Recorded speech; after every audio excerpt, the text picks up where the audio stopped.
Hey everyone, it's Andi Quappian. Here are some reminders on how to use our equipment safely and why we provide these suggestions. You already know this, but be sure all of the equipment is stored properly under the chair to reduce tripping hazards. For standing exercises, think about progressing the exercise to know where the best position to stand might be. For example, you might position your participants in front of the chair for partially seated or seated squats. You might move to the back of the chair for greater stability when moving laterally, or to the side of the chair when you're doing right and left stability options.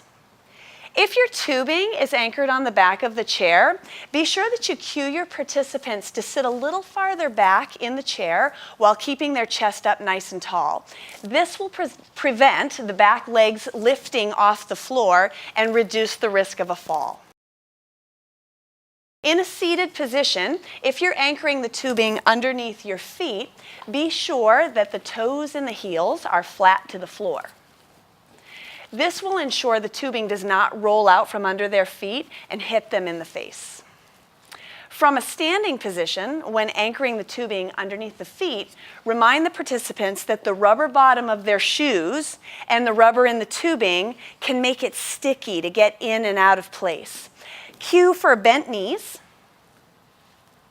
to reduce the resistance when standing on and getting off, to reduce the risk of shoes catching and the member losing their balance and falling. Always have an exit strategy. For example, when we are doing exercises where we're standing on the tubing, I remind my participants, if you feel like you're going to fall, just let go of the handles and reach out to the chair for stability. Having a plan in mind helps participants know what to do if a scary loss of balance should occur. Always cue for neutral wrist alignment when using the tubing, the ball, and weights.